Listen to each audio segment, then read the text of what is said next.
Parshas Shmos, Sefer Shmos. Each one of the Chumashim has a name, and the name is always connected to the substance and the main theme of that Sefer. And that becomes clear, for example, in the name Bereshis, Bamidbar, which is the Sefer that records exclusively the events that transpired during the 38 years of Klal Yisrael in the Midbar. And Vayikra has to do with Hashem calling out to Moshe Rabbeinu from the old Moed. And Dvarim has to do with all those Dvarim, the Diburim, the mitzvos that are reviewed and embellished in Sefer Dvarim. But the name Shmos is a very strange name, and it doesn't seem to reflect on the very substance of this Sefer. Why call it Shmos? Is it just coincidental because the pasuk opens up the Sefer with the word El Shmos? Or perhaps is there a more significant meaning in calling this Sefer Shmos? El Shmos B'nai Yisrael. Rashi points out that the Torah names every single one of the nefashos that come down to Mitzrayim and names them. All the names are written here at the beginning of Sefer Shmos. And Rashi explains this with a mashal of a pasuk that describes God counting the stars. The mispar hakolchavim. The kolchavim are chavivim, are cherished by the Almighty, and he counts every single star. And Rashi says in the Nimshal, the Chiba, God cherishes every single Jewish soul and therefore counts them. The counting is indicative of looking at something that's very significant and has to be counted. The Lashon of Rashi is Lo diachi basan shenimshalu lekochavim. And God shows and demonstrates his love for the people by counting them, like he counts the stars in the heaven. But there's, I think, a deeper meaning here that has to be emphasized. And that is that a name, is more than just an agreement amongst people how to identify someone. You know, we have in many different countries different methods of identifying people. More often than not, it's by numbers, just simply a number without a name. The idea of a name in Yadus is indicative of the person, of the contribution that that person as an individual could make. By giving a name, we indicate the individuality, the singularity, the special role of each person. And the name Avram was given by Hashem with an extra hey to change his name because he was spiritually uplifted. And the name Yitzchak was given because there's a tzchok when a person feels uplifted by great news of a miracle. Yaakov's name is indicative of Father Jacob. He is the Zaken of Yaakov. And Yisrael adds another dimension to his name. Every single name is important. The Midrashim have lots to say about all the names of the Shvatim and how each name indicates something about that individual. The concept of individuality in Yadus is so central. The Mishnah tells us in Masechta Sanhedrin that if a person saves one nefesh in Yisrael, it's as if he saved the entire world. And on the flip side, on the other end, we have something never called Avelus. And what is grief and mourning in Jewish law, if not the sense that we lost someone unique, someone who is irreplaceable? The individual has lost. I was once in the land of Israel, and it was before the state. They took me on a tour of a secular kibbutz, and my tour guide pointed out that one of the particular cows had the name Rachel. And he looked at my face and he saw that I wasn't a happy camper. Is there some other rule amongst your rabbis that you're not allowed to call an animal by a name? And the Rav didn't want to respond to him, but the truth is that to give a name to an animal is very foreign to Yiddishkeit. There's no such thing as avelus in Jewish law for the loss of an animal. A dog could be a great dog, and he could do wonders, and his owner has a special relationship. There's a dedication and a loyalty, a love from the dog to its master. But if the dog dies, it can be replaced by another dog who can equally have that same kind of love and dedication, but not so with a human being. And the laws of Avelus apply universally to every human being. You can have a person who is not on the greatest level. He's not from the tzaddikim of the generation, but yet we mourn for such a person because, again, it's the emphasis on, like Rashi's comparison to the stars. Every star has a role to play within the galaxy, within the universe. Every star has a separate name, and it's counted by the Almighty. The stars sing the glory of Hashem. Man is compared to the stars because man, too, in his own private and personal way, gives glory to HaKadosh Baruch Hu. And he has the potential to sing the songs of praise to God. Eila Shmos b'nei Yisrael. These are the names. HaKadosh Baruch Hu counts them not just by number, but by name, to indicate that Klal Yisrael is not just a collective whole, but it is made up of individuals. Each one has a unique role to play. When Yaakov Avinu goes to sleep, he finds 12 stones. When he wakes up, there's only one stone. The one stone is the greatness of each one of the 12 stones as it contributes. So too with regard to the breastplate worn by the Kohen Gadol, every single precious stone represents a different shevet and a different individuality. Why does the Torah put so much emphasis on creativity, especially in learning Torah? I've written about this extensively in an essay, if you've ever seen it or if you could read it, called Halachic Man. And I dedicated an entire chapter to the idea of creativity. No two people are the same. No two people look at a daf Gemara in the same way, or a piece of Torah. Each person has his own perspective. And this is true not just for adult men who are sitting and learning. It's true for women. It's true for children. As parents, do we appreciate each and every one of our children as a special star, as an individual?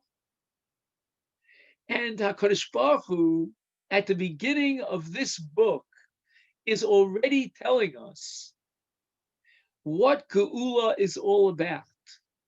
As the Ramban points out, another name for the book of Shmos is Sefer HaGeula, the book of redemption. And in fact, the first half of this book is dedicated to the exile, but to the Geula from that exile. And that Geula is a result of Shemos b'nei Yisrael, the names, the individual qualities and characteristics. That's what leads to forge the great nation, the Am Kadosh, the Mamleches Kohanim, the nation that is called a Goy Kadosh. Why Goy? The word Goy, etymologically in Hebrew, comes from the Shoresh Gvia. Gvia means the countenance. Chazal tell us, Ein partzufeim shel bnei adam shavim. No two people, even identical twins, did not have the same countenance. Sometimes only the mother could tell the difference between one twin and another. What we're going to see here tonight in Mitzvah Shem, at the beginning of Sefer Shmos, is to understand the greatness of Miriam. Miriam is a heroine, and perhaps she is the heroine of Sefer Shmos, and perhaps, in a sense, of Jewish history. Her unique qualities will stand out. Chazal in Torah Sheba'al Peh will always emphasize how Miriam is so unique. In a sense, Moshe Rabbeinu is not really the leader in the early stages of the redemption from Egypt. The real true leader, as we will try to prove, is none other than Miriam. At some point, Moshe takes over, don't worry. But Miriam is the initial leader. The pasuk says, Habayim Mitzrayim.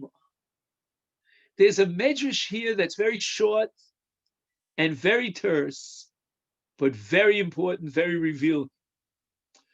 And this medrash is first and foremost interesting because it points out that grammatically there's something very difficult, very strange about Habayim Mitzrayim. The Torah is not describing events that took place 210 years before this. Those are in Parshas Vayigash and in Vayechi when the Jewish nation comes down to Mitzrayim. This parsha is focused on the period of Geula, and therefore the use of what we call the present tense in the phrase Habayim Mitzrayim is very paradoxical. It should have said Asher Bo'u Mitzrayim in the past tense. And in order to address this question, the Medrash gives three words. Eilu Achshav Bo. That the Torah deliberately uses the present tense in order to bring home the message that the Jews may have been in Mitzrayim for over 2 centuries, but it's as if they just came now. And I'd like to discuss this medrash with you because I believe that the beginning of Sefer Shmos tells us an awful lot about anti-Semitism, about the hatred of our enemies for the Jewish people. The first message is inherent here in the words of the medrash. How long do the Jews have to be in a country? How much must they contribute to the welfare of that local country where they find themselves until finally the Goyim will accept them and they are treated like other citizens? The Jews during the Middle Ages in Europe were at the forefront of commerce. Many of them were statesmen. Take the example in Spain of the Abarbanel. And yet, as we see here, the anti-Semite looks at the Jew as an alien, as a fifth column. Paro says to his people, this nation of Israel, they're multiplying too quickly, and maybe they'll rise up against us together with our enemies. We cannot trust them. 2 centuries have gone by. And yet, it doesn't matter how long the Jewish people are in a nation, how long ago they came, they're still treated as aliens. I remember when I first came to the United States as a young man, there was a phrase that was used called the greener. That was used to describe the Jews who had come from Europe to settle in America. And this is so true of every single country, wherever we are on the face of the earth. We're always looked upon with suspicion as an alien, no matter how long we are there, no matter how entrenched we are. And the anti-Semite will first and foremost accuse us of being disloyal to the land. And in almost all cases, it's a fabricated lie, but it's an easy way of arousing the people against the Jews. What is Ki'ilu Achshav Bo? Is it a bracha or is it a klal? On the one hand, certainly at first glance, intuitively, we'd say it's a klola, that the goyim never accept us as part of their society. We cannot be integrated. We always remain alien. But on the other hand, as my great-grandfather used to point out, the Beis Halevi, it's a bracha, because sometimes the Jew makes such an effort to prove himself. He bends backwards to demonstrate that he is so much a part of the land that he moves very quickly towards assimilation. If that be the case, we need a reminder to wake us up and tell us we are not part of the land. Are we part of the land? Well, the anti-Semites say we're not. But truth be told, the relationship between the Jew and the society in which he finds himself is a very complex relationship, and it has two distinct dimensions to it. One dimension is having mispalel b'shlomo shel malchus. We are involved in yeshuvo shel olam. The Jew, as pious and as dedicated he is, he's a Haredi, he's loyal to God, he's a Yirei Shamayim, but yet he participates in every dimension of humanity, every dimension of society where he can make a contribution. He identifies with the society.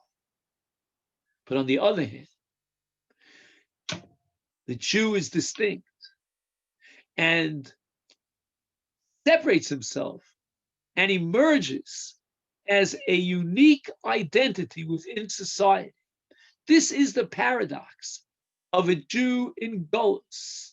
On the one hand, yes, at the forefront, as we said before, of anything that could bring blessing to the land in which he lives, he blesses the land.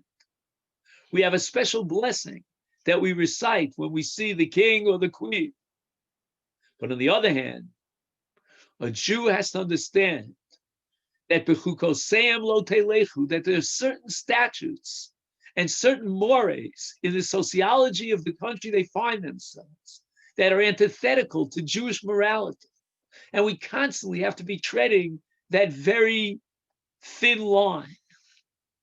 I remember when a group of Rabbanim in New York City came to see me to ask my advice about joining an organization which was called, I don't know if you've ever heard of it, the New York Board of Rabbis. This organization was made up of all three denominations, Orthodox, Conservative, and Reform rabbis.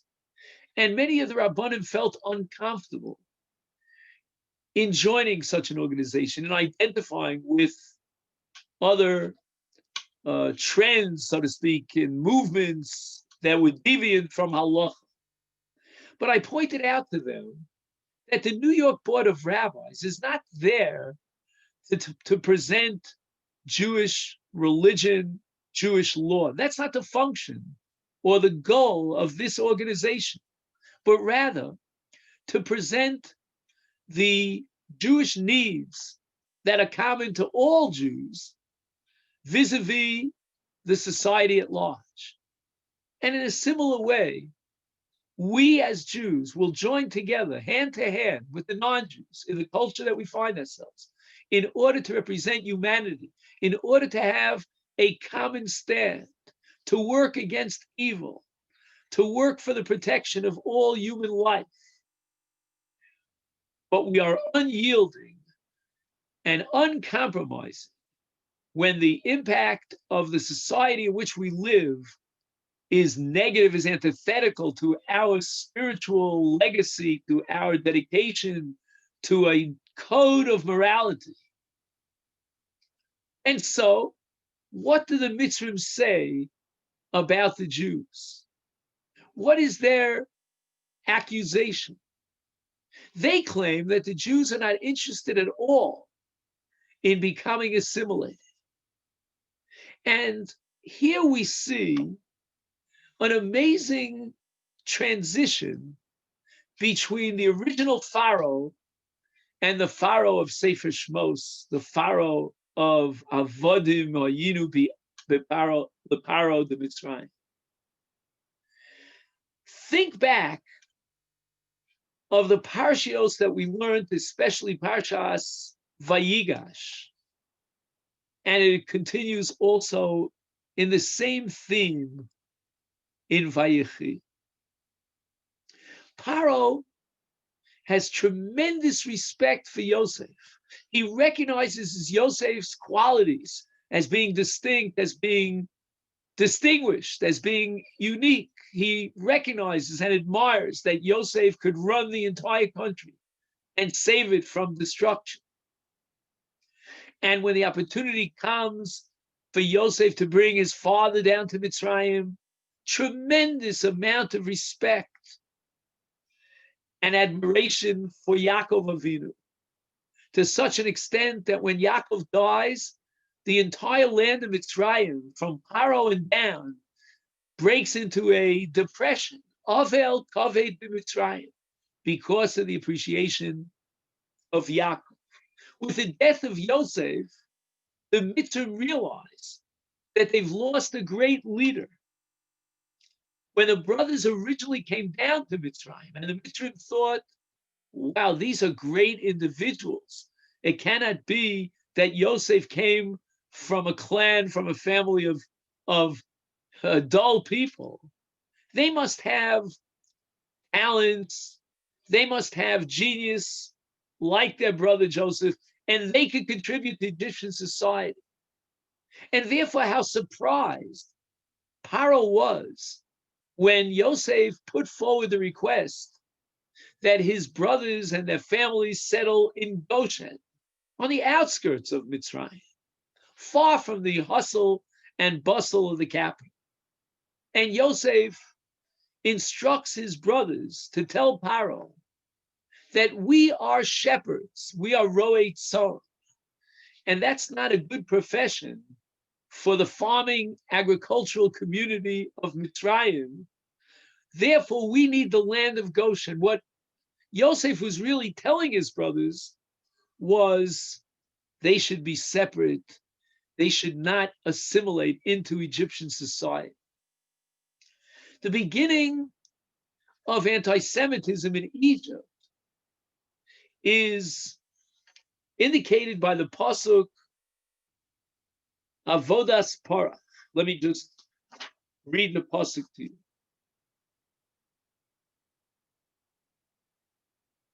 Vayakom melech chadash al Mitzrayim. This is pasuk Ches. And who is this melech chadash? Asher lo yada es Yosef. On a deeper level, the original Pharaoh, Yada es Yosef. Yada always indicates an intimate relationship. There was a bond, a friendship, a camaraderie between Paro and Yosef. But now, Asher lo yada es Yosef. The entire chapter, that glorious chapter of the viceroy of Egypt and what he did and the impact he had to save Mitzrayim, all that is forgotten. All that is obliterated from the history books. And the anti-Semites know how to erase history. Vayomer al amo, hine am b'nei Yisrael rav, v'yatzu mimenu, hava nischak malo. Interesting. Hava nischak malo. We have to look for cunning ways. We're not going to immediately take the Jews and enslave them, put them into labor camps. We're going to do it step by step. And then take a look at Pasuk Gimel. Vayavidu Mitzrayim es b'nei Yisrael b'farach. The Egyptians enslaved the children of Israel with back-breaking labor. I want to put an emphasis here on the word avoda, and then we'll talk about avoda kosher. Avoda means work. In the Egyptian context, it means agricultural work. The Jews, after all, were shepherds.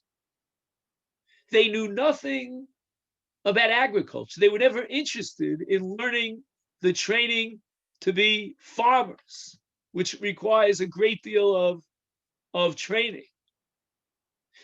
In a sense, they were loyal to a tradition that dated back early in their history to be shepherds. It's a kind of a simple existence. It doesn't get involved in too much commerce.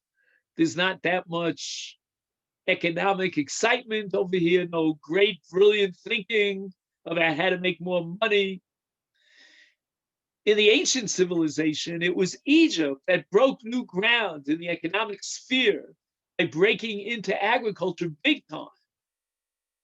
And they invented different things and they marketed their products. They were the world leader in agriculture. But the Jewish clan wanted to remain separate, as Yosef had warned them so many years back. They retained their status and their occupation as shepherds. There's deeper symbolic meaning in what a shepherd is all about, but I'm not getting into that now. On a simple level, straightforward, sociologically, it was a much more pastoral kind of society that the Jewish people were creating for themselves, not the complex economic agricultural society. So that when Paro insisted that the Jews get involved in labor, first and foremost in avoda, he wanted to break that society of ro'ei tzon, bring the Jewish people out into the public arena, have them integrated into society. His goal at this point was assimilating the Jews. And this is the paradox of anti-Semitism. On the one hand, our anti-Semites claim we have no loyalty, and they claim we have to suspect the Jewish people, look at them as very, very suspicious, as a fifth column, as those who are not loyal to the country. But on the other hand, sometimes the anti-Semites take a different approach. To obliterate the Jewish people as a separate, independent nation, they seek the best methods to assimilate the Jewish people into society. And if the Jews refuse to assimilate, then they have proof that the Jews remain alien and disloyal as a separate, independent nation. Let's think about Germany before the Holocaust. Were the Jews not involved in every dimension of German life? Did they not contribute to the economy, to the well-being, to the industry of Germany? Weren't there German Jews who were the heads of departments, who were philosophers, lawyers, merchants, industrialists? And yet, when he rose to power, he had no problem in convincing the people that the Jewish people are strangers and are suspect. What's fascinating is that when the new Paro was elected, the Jewish people had faith. They somehow convinced themselves that life would improve for the Jewish people because they thought and they fooled themselves, living really in disillusionment, that there's one individual called Paro. He's the leader. He has it in against us. But when he is removed, when he dies, and there'll be a new leader to replace the old leader, Vayakam Melech Chadash, things will go better for the Jews. Because the Jewish people fooled themselves into believing that the focal point and the energy of anti-Semitism is in the leader. And the same thing happened in Nazi Germany. The parallels are amazing. One Jew hater rises to the head of the country, and the Jews think, okay, you know what? This will pass. He's here tomorrow, and he's here today and gone tomorrow. But the Jews refuse to recognize that their hatred against them was not one leader. Surely he was the demagogue who brought his people together to hate the Jews, but the hatred was there. And so even if the one Paro dies, don't fool yourself into thinking that his replacement is going to be better than his predecessor. And in fact, just the opposite took place. With each additional Paro, the persecution and the humiliation of the Jewish people intensified. What was the situation of the Jewish people in Mitzrayim? Where were they holding? There's a very complicated situation here with regard to the Jews.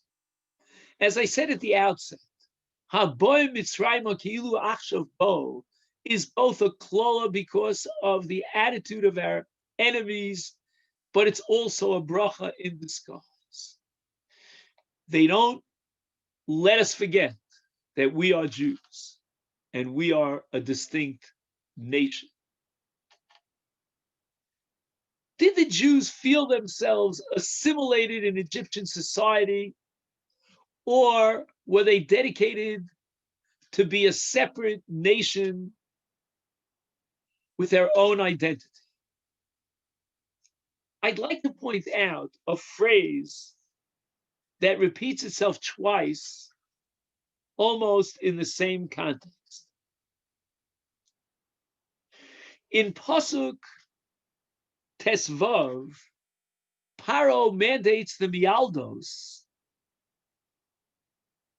Ha'ivrios, and the names are given at Shifra and Pua. Rashi identifies Shifra as Yocheved, Pua as Miriam.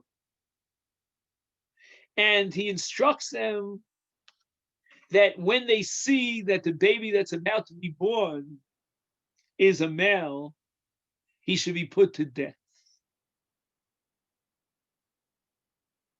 Now, we know about the giant, great Mialdos who saved the Jewish boys. And the Torah says that the reward for their great heroic acts, because they put their lives in danger by violating the decree of Paro, was Vayas lahem batim. And I'm looking for the English translation. Oh, here it is. He says here in Pasuk of Aleph, he made houses for them. A very enigmatic phrase. Rashi tells us that what is Vayas lahem batim?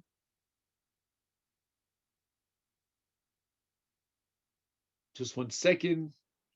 Kahuna and Levi, I'm just looking for the Rashi here.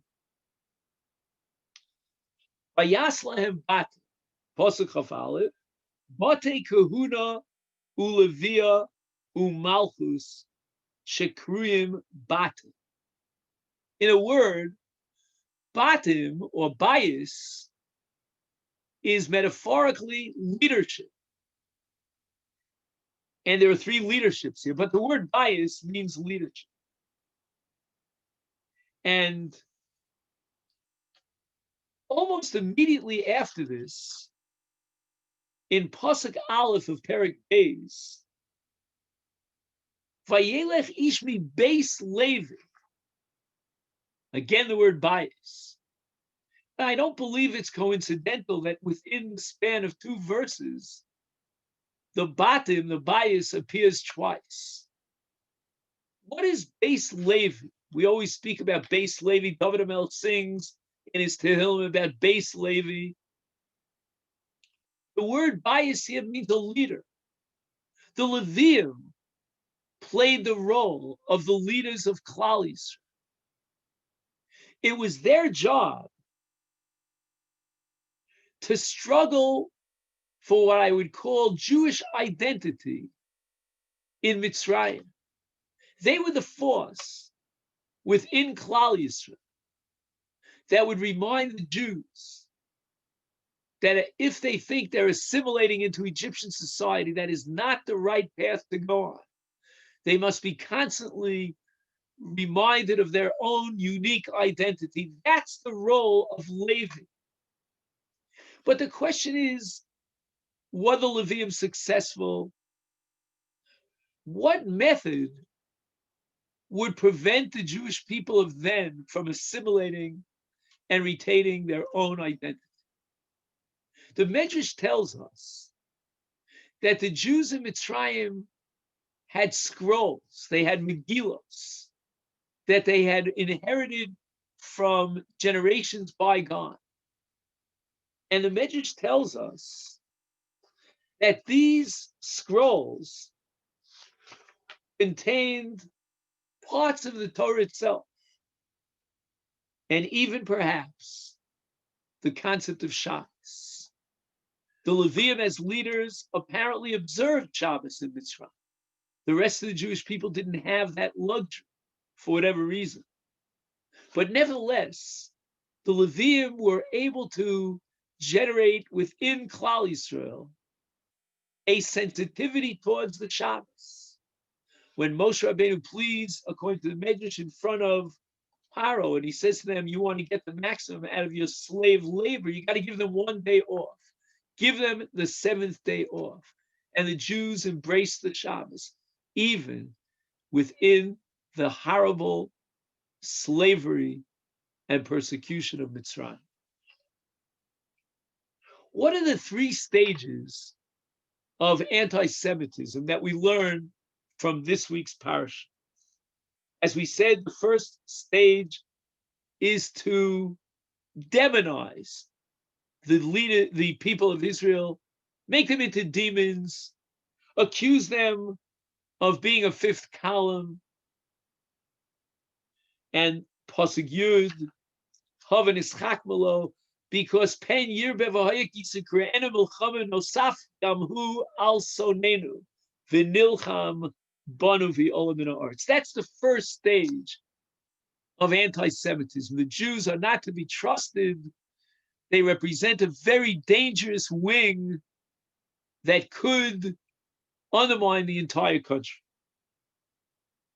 Then we go on to stage number 2.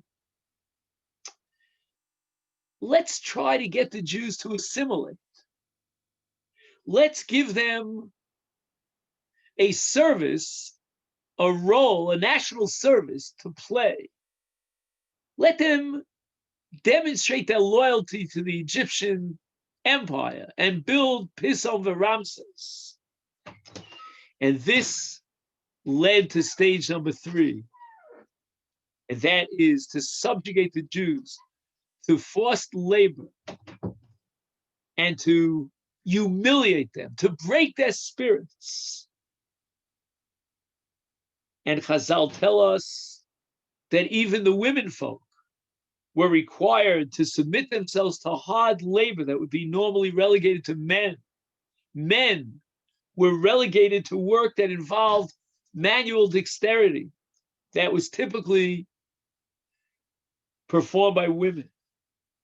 This is part of the demoralizing of the Jewish nation, to swap roles of the male and the female.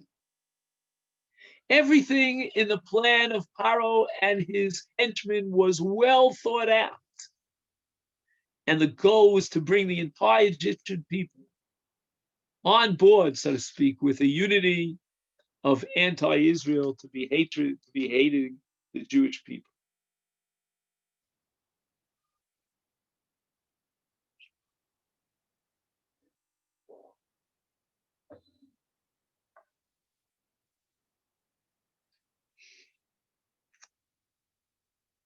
Why does Paro call upon the Mialdos, Ha'ivrios, the Jewish Mialdos, the midwives of the Jewish ladies, to put to death the firstborn, the boys that are born?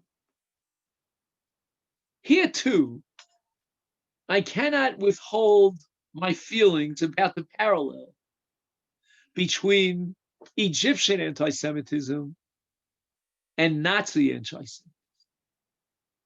The Nazis in Warsaw gathered together men and women, Jews, dressed in fancy clothing, and they offered them beautiful spreads, banquets, with music and symphony orchestras. And Jewish men and women got up to dance. And the Nazi photographers took photographs. It was only after the war, when this was discovered, and what was the purpose, the agenda of this whole episode, because immediately after the Jews stopped dancing, they were sent to their deaths in the death camps. The photographs were meant to show that the Jews were having a great time, and they were in a festive mood, celebrating, while their brethren were cruelly being put to death, to show that the Jews themselves were insensitive to the terrible tragedies of their brethren. This is what Paro had in mind by getting the Mialdos or Ivrios to put the children to death. It would clearly prove that the Jewish people do not deserve any sympathy whatsoever, that basically they ignore the suffering of their own people, and that they are low and insensitive and immoral.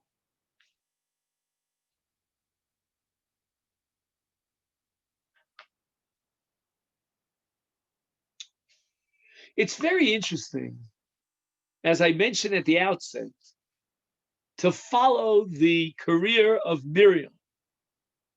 The Pasuk says in Pasuk Chaf at the end of Perek Aleph, Vayitev Elokim lamiyaldos.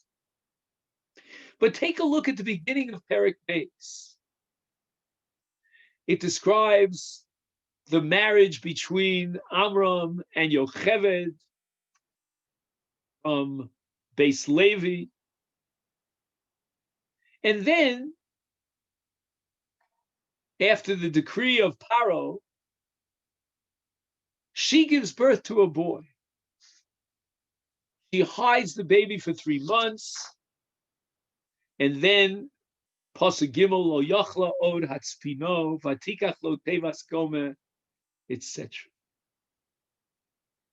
Notice that almost every verb in Psukim, Beis, Gimel, Dalid, Hey, Vav, Zayin, every single pasuk begins with a verb in the feminine.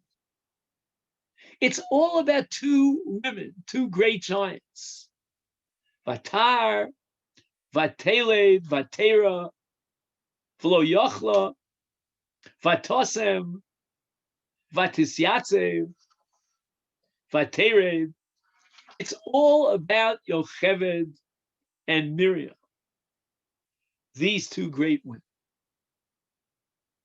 But Chazal make a distinction between Yocheved and Miriam.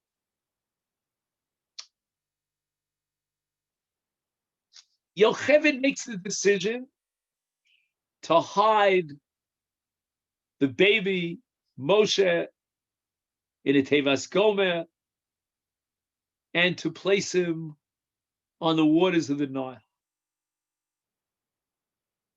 At this moment, and from this moment on, Yocheved disappears from the stage. Pasuk Dalet is all about Miriam. You get the impression from the straightforward reading of the Psukim that Yocheved had despaired, that she did not see that there was any possibility that this baby could survive, putting him, as it were, in a Tevas Gomer, floating down the Nile. Not so Miriam. Miriam stood from afar And she wanted to see what would happen with this little baby, with her brother Moshe. Now, at this point, another great woman appears on the stage of history, and that's Pasuk Hey, Vatered Bas Paro, Vatera es Hateva, and Vatishlach es Hamosa Vatikocher. Now, Chazal are very sensitive to Hebrew grammar in Pasuk Vav. It says Vatiftach and Vatir Ehu, and then it says Es Hayelet. The Pasuk could have easily said Vatiftach Es Hayelet or Vatira Es Hayelet. You get the impression that Vatiftach is one and Vatera is saying something else. And if you'll take a look at Rashi, Rashi says Vatera Ehu, and she saw him. It could have said Vatira es Hayelet, and she saw the baby. What's Vatira Ehu? Is there someone else that she saw? And the answer is yes. Sharasa imo shchina. I've said this many, many times. The greatness of a Jew is that he inherits, he senses, he has almost an inborn sixth sense for Kedusha, for sanctity. He gravitates towards sanctity. Yosef had a beautiful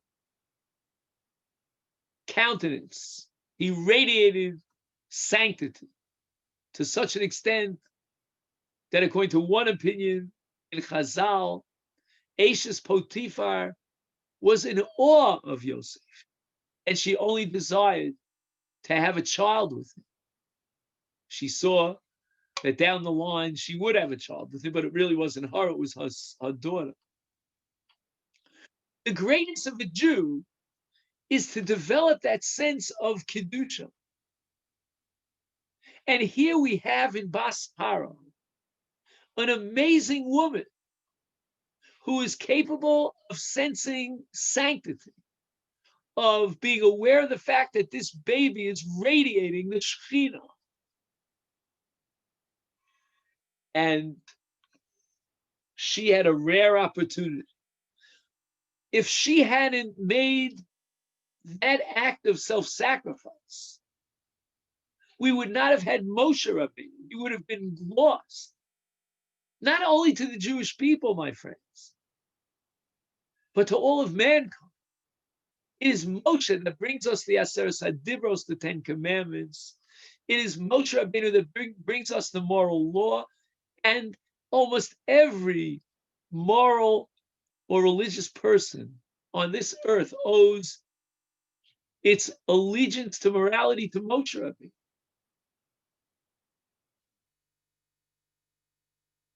And now we're back to Miriam.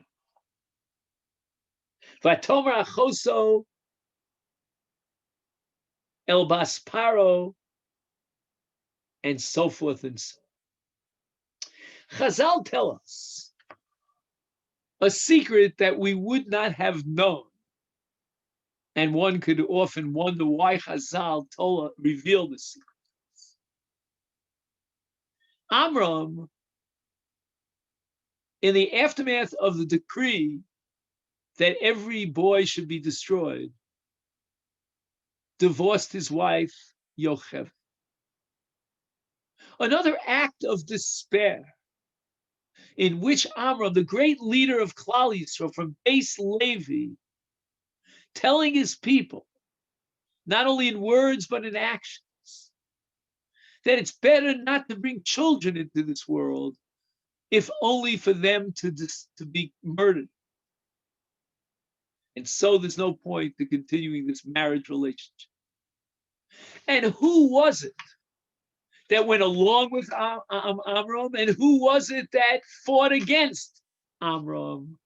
Yocheved, apparently sensing that same feeling of desperate pessimism,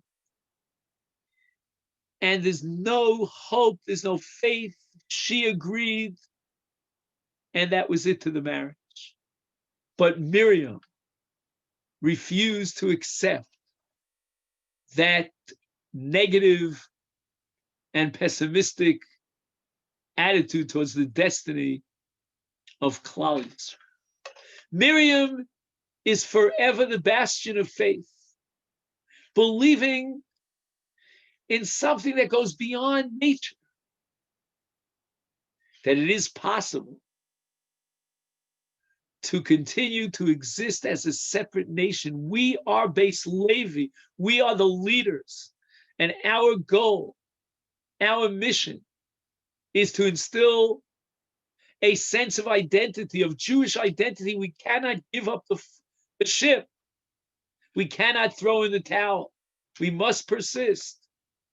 And Miriam turns to her father Amram and accuses him of a decree that's worse than Paro's. Paro only decreed on the male children, and you are decreeing on the female as well.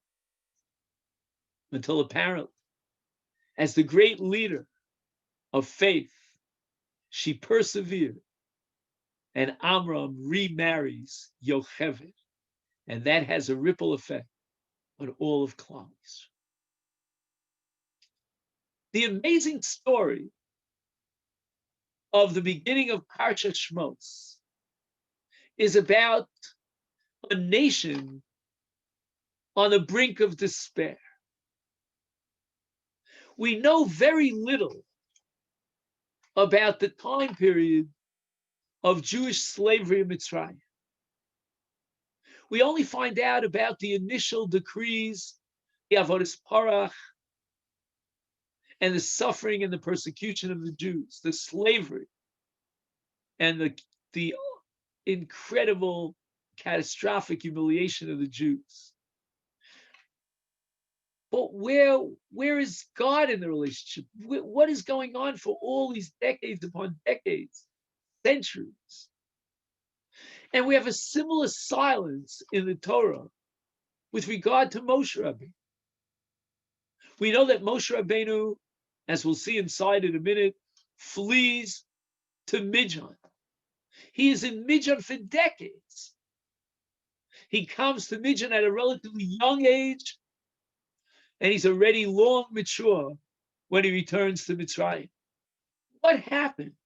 The Torah is silent about all those decades, all those tens of years that Moshe Rabbeinu lived in Midian. What went on?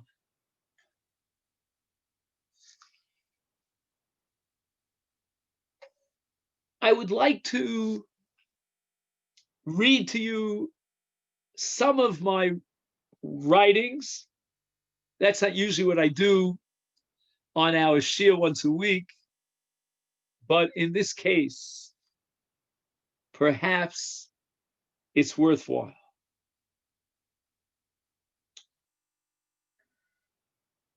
The pasuk says, "Vayetze el Achav." This is pasuk Yud Aleph in Perek Beis. Vayar b'sivlosa. Vayar ish Mitzri make ish ivri me'echa. Vayifen ko v'cho.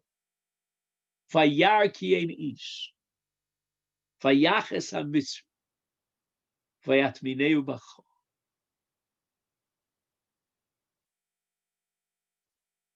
Moshe Rabbeinu, for the first time, breaks out of the insulated comforts of the palace. Vayar ish, the word ish in Tanakh always means ish chashuv. There are other words, enosh, adam, but ish always indicates someone of significance. If we close our eyes, we could just envision what this Mitzri looked like.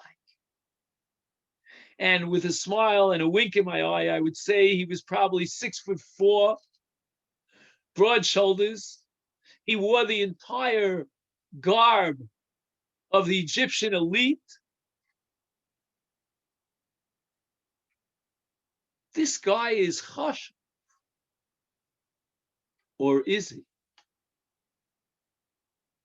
Make ish ivri. Where is the morality?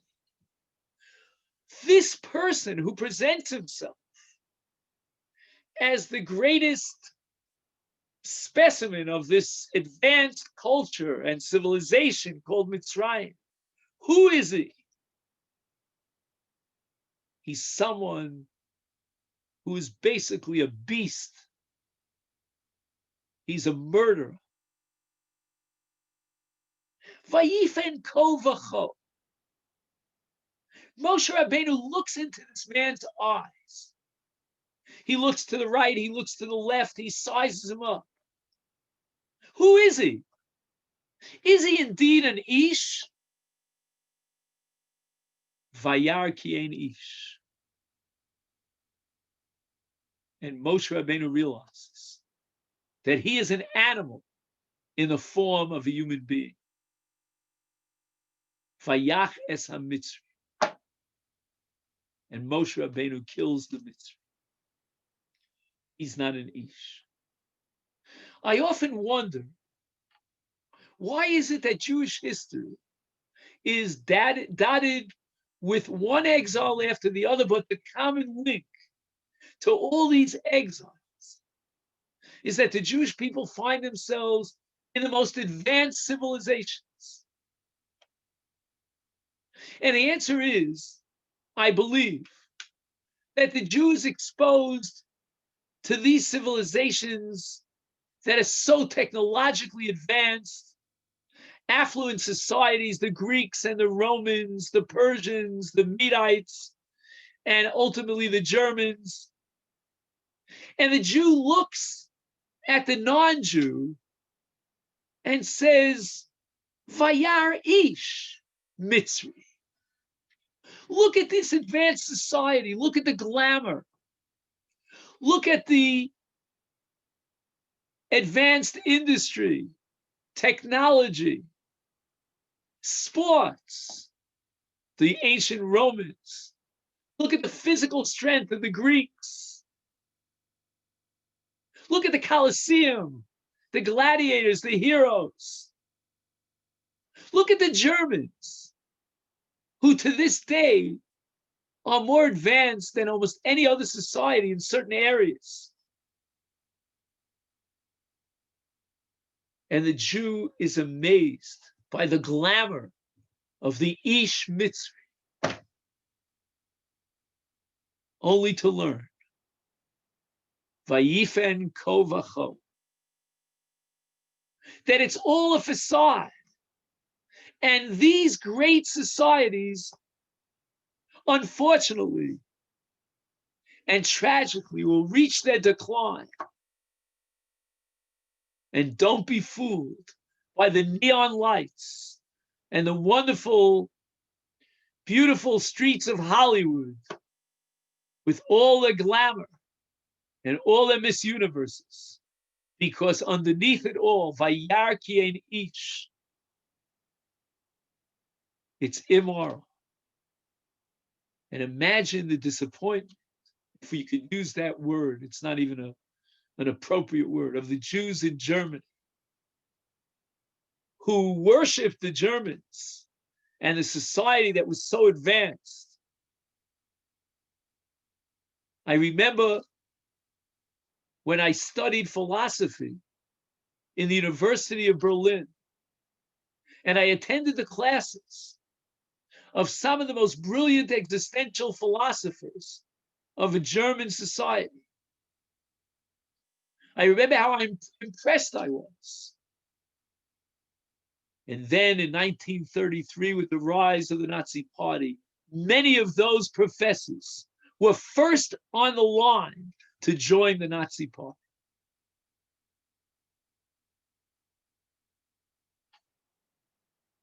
But yet, where are the Jews? Pasuk Yud Gimel. Vayetze bayom hasheni, V'hinei shnei anashim ivrim nitzim. The Jews are in a battle. Two Jews are disputing, and there's a brawl.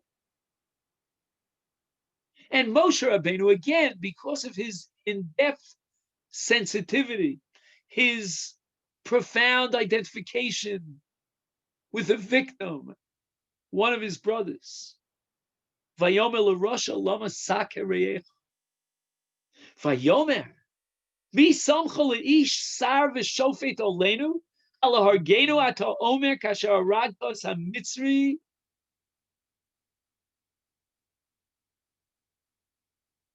And Moshe Rabbeinu realized that his own brethren, as Chazal developed it in the Medrash so beautifully, were the ones who notified the authorities, the Egyptians, that Moshe Rabbeinu had killed a Mitzri. And why did Moshe Rabbeinu kill a Mitzri? Vayira Moshe. And Moshe is overwhelmed by fear.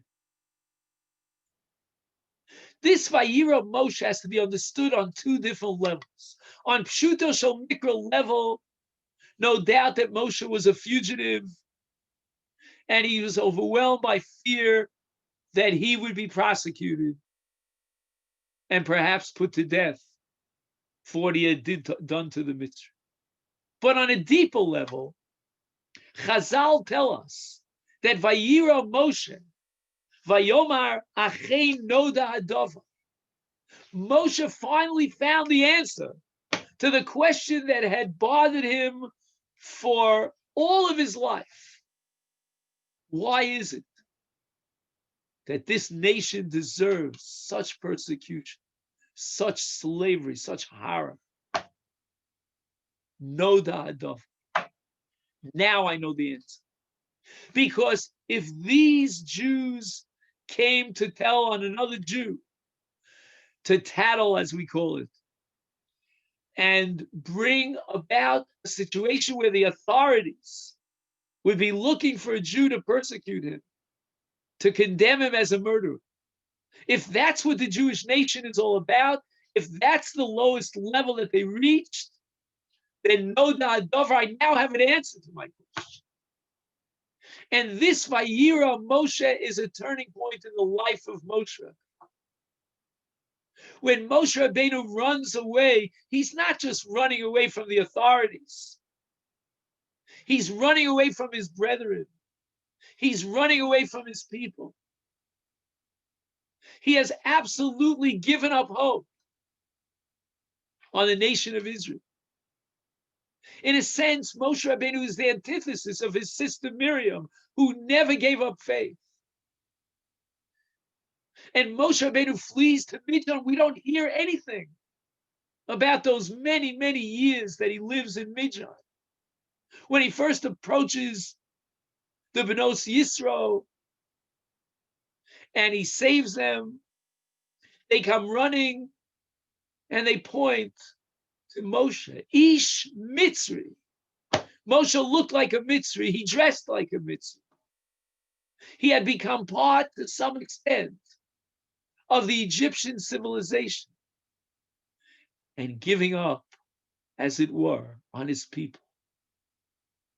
I asked you before, why is there so much silence in the Torah about those many, many decades? And we hear nothing. As far as the Jewish people are concerned, I have a simple but profound answer to that question. It doesn't elude me. The Jewish people were broken. They were slaves. They had no sense of day or night, no time awareness. If you've ever met, as I have on many occasions, survivors of concentration camps during World War II, they will tell you that days turned into nights, nights into days. They had no awareness of time. They were totally broken. They came to believe that this was the way it should be. They never spoke up because they were completely crushed, almost numb to existence, to their own identity. Jews in concentration camps relate that they didn't even cry. They had lost touch with their own humanity. You ask me, why the silence about the Jewish nation during those many, many decades in Mitzrayim? The answer is that silence represents a total alienation between God and his people. They were not sensitive. They were incapable of even speech. And when the Torah indicates at the end of this parak the turnaround, when God is willing to find the shliach, it's vatitzak el Hashem Elokeinu. It doesn't say vayispalel. There's a fundamental difference between sa'aka and tefillah. The Jewish people were incapable of tefillah. Prayer requires a self-awareness of my identity as a metaphysical being. That was so far away from the Jewish people. The awakening of the Jewish people was za'aka, just a cry, something that is common to even the animal kingdom. If an animal feels pain, it cries out. And the Jews were in pain, and they cried out. But the difference between a human being and an animal is the difference between two terms which we often assume to be synonymous: pain and suffering.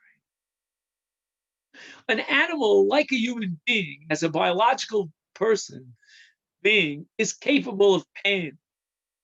Pain is biological. It's actually a response of the body to warn the individual that something is going wrong, the cells are not producing properly. That's pain. That is identical throughout the entire Baal Chai, whether it's animals or human beings. But suffering is something that's only and exclusively an experience of a human being. An animal knows no suffering. Suffering is the same as depression, as anxiety, as a sense of humiliation.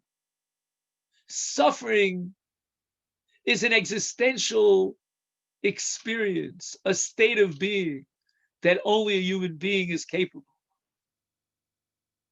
When the Jewish people made a transition from pain to suffering, when they became aware of themselves as being persecuted and humiliated as human beings, when they became aware and in touch of their own existential identities, that's when they were capable, not of speech, not of prayer. They were certainly light years away from formulating tefillos as we know them in eloquent sentences and paragraphs. But they became capable of sa'aka, of a cry which almost naturally reached on high. HaKadosh Baruch Hu took their za'aka and grabbed onto it, elevated it, made it into a prayer. But all this while, Moshe Rabbeinu was living as an Ish Mitzri Itzilani. And Chazal say that because Moshe Rabbeinu did not object to the Bnos Yisro who called him an Ish Mitzri, he did not stand up and identify himself as an Ish Ivri, whereas Yosef had, before Moshe, had identified himself as an Ivri. Yosef merited being buried in Eretz Yisrael, but Moshe Rabbeinu was buried in the sand dunes of Sinai. He was not buried in Eretz Yisrael, because during this period of time, he had completely given up on his people. and he identified himself as part of the Egyptian society. The turning point at the sneh is a major Musar Shmuz, if I can call it that, in which God comes very harsh down on Moshe Rabbeinu. Moshe Rabbeinu refuses to accept the divine mission of redeeming the people. Heim lo yaminu bi. Moshe Rabbeinu had no faith in the people of Israel. He believed that they had no faith in themselves.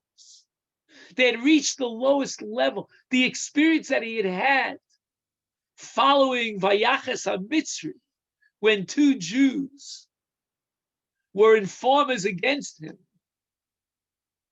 gave him such a profound Vayira Moshe, of fear. He was so overwhelmed. Noda Hadava. The Kabbalah and the Zohar speak about the 49th level of Tumah. The Jews had gone so far astray, there was no hope for redemption. And the entire episode of the Sneh, in which HaKadosh Baruch Hu spends 7 days consecutively to try to convince Moshe Rabbeinu to accept the mission. What's underlying below the script? It's all about convincing Moshe Rabbeinu that he had unwarrantedly given up all his faith in the Jewish people. And HaKadosh Baruch Hu says, Moshe, you are wrong. I have faith in the Jewish people, and I'm going to prove it to you. And Hashem says to Moshe Rabbeinu, where are you standing? You're standing on the mountain of Horeb.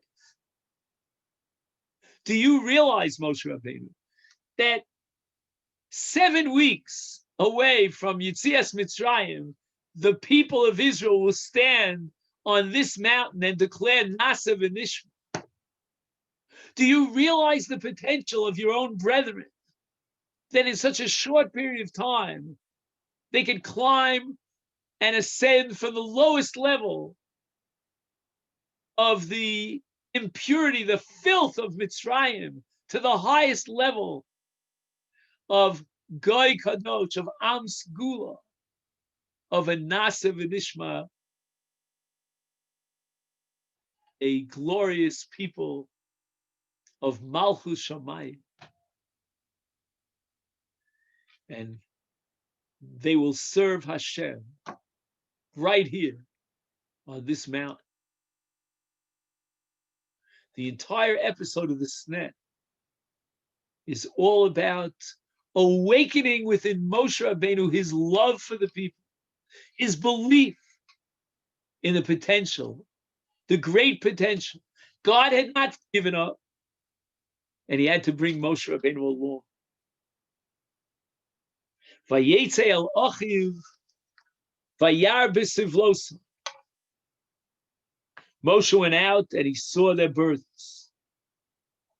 Even before Moshe was chosen as the Redeemer of Israel, he experienced something surprising.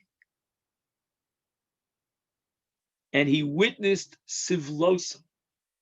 He became aware of the fact that this was a nation not only of pain, but of suffering.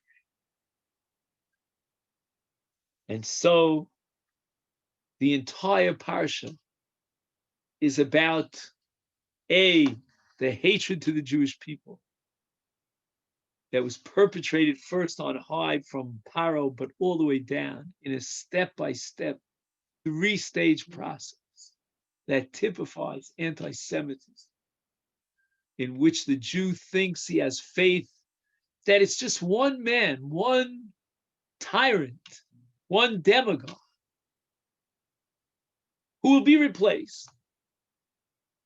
And on the other hand, the beginning of Sefer Shmos is about the ability of the Jew to have Shemos, to be, on the one hand, very much cut off from his humanity, from his spirituality, totally alienated from his own soul, incapable of prayer, and yet still retaining the impact of the Beis Halevi, of a Miriam, of a Yocheved, and somehow deep down inside in potential have that identification as a separate nation,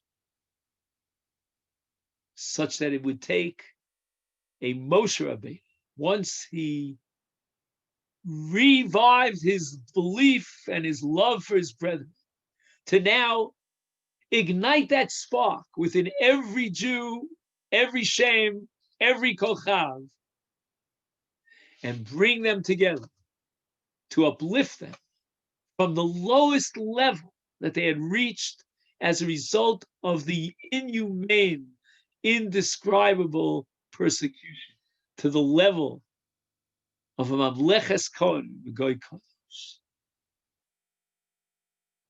I want to take this opportunity to thank everyone for being with me tonight.